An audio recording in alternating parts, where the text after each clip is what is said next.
जय श्री कृष्ण। ज्ञान से भरा हुआ वेदांतियों के लिए अनुपम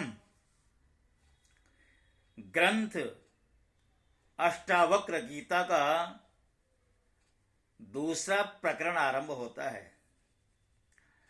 भक्तों, जैसा कि कल आपने पहले प्रकरण में राजा जनक जी के द्वारा जो प्रश्न आरंभ हुआ है, पहला जो प्रश्न था, कथम ज्ञान अवाप्नोति कथम मुक्तिर भविष्यति, अर्थात ज्ञान कैसे प्राप्त हो सकता है, मुक्ति कैसे प्राप्त हो सकती आदि जो प्रश्न प्रथम प्रकरण में हुए थे, उन प्रश्नों का जवाब देते हुए प्रथम प्रकरण को विश्राम दिया गया। आज दूसरा जो प्रकरण है उसके आरंभ में कहते हैं कि अहो निरंजन शांतो बोधोहम प्रकृते परः एतावन्तमहं कालम मोहे नैव विडम्बितः। आश्चर्य है कि मैं तो शुद्ध शांत ज्ञान स्वरूप और प्रकृति से परे हूं, किंतु इतने समय तक अज्ञान ने ही मुझे भ्रमित कर रखा था। जैसे मैं अकेला ही इस शरीर को प्रकाशित करता हूं, वैसे ही संपूर्ण जगत को भी प्रकाशित करता हूं। एकमात्र मैं प्रकाशक हूं, इसलिए संपूर्ण जगत मेरा अथवा कुछ भी मेरा नहीं है, यानी मेरा है और नहीं भी है। बड़े आश्चर्य की बात है कि मैं शरीर और संपूर्ण दृश्य जगत का परित्याग करके किसी अनिर्वचनीय कौशल से वर्तमान क्षण में ही परमात्मा का दर्शन कर रहा हूं। जैसे तरंग फेन और बुदबुदे जल से भिन्न नहीं, वैसे ही अदृश्यमान प्रपंच भी आत्मसत्ता से पृथक नहीं है, क्योंकि यह अपना ही बनाया हुआ है। जैसे विचार करने पर वस्तु तंतु मात्र ही है, वैसे ही विचार करने पर यह संपूर्ण विश्व आत्मसत्ता मात्र ही तो है।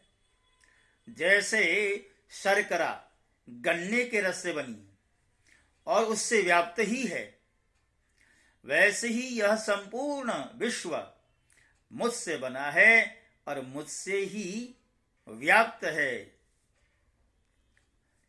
अपने आप को न जानने से ही जगत की सत्यता की प्रतीति होती है, अपने आप को जान लेने पर नहीं होती।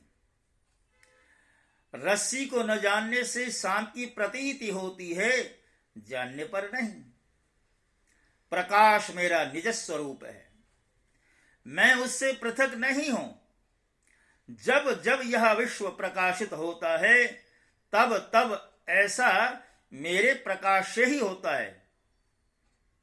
आश्चर्य है कि जैसे सीप में चांदी, रस्से में सांप एवं सूर्य की किरणों में जल की प्रतीति होती है, वैसे ही यह ज्ञान से कल्पित विश्व मुझ में भास रहा है।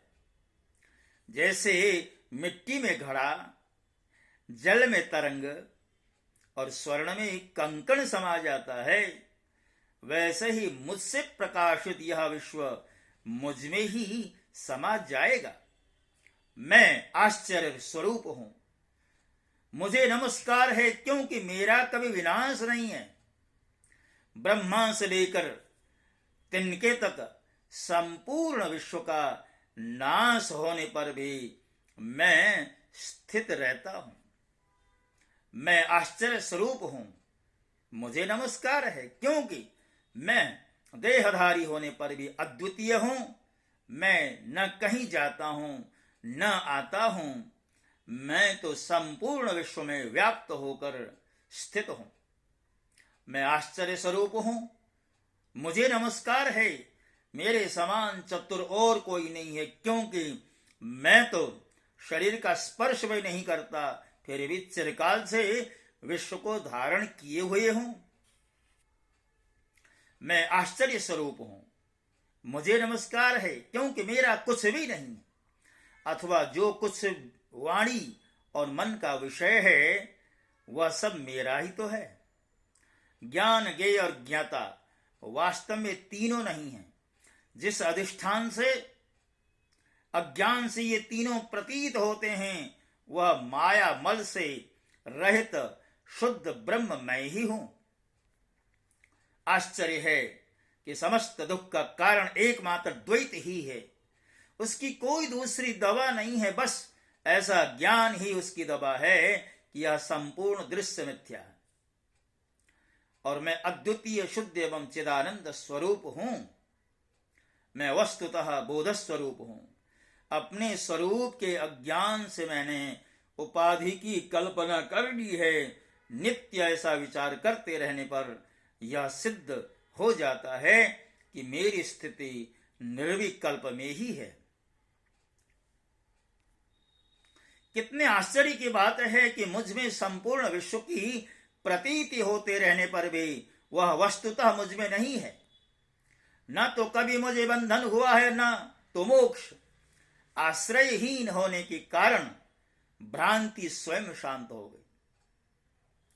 यह निश्चय है कि इस शरीर के साथ यह संपूर्ण विश्व कुछ भी नहीं है और आत्मा शुद्ध चिन्मात्र है।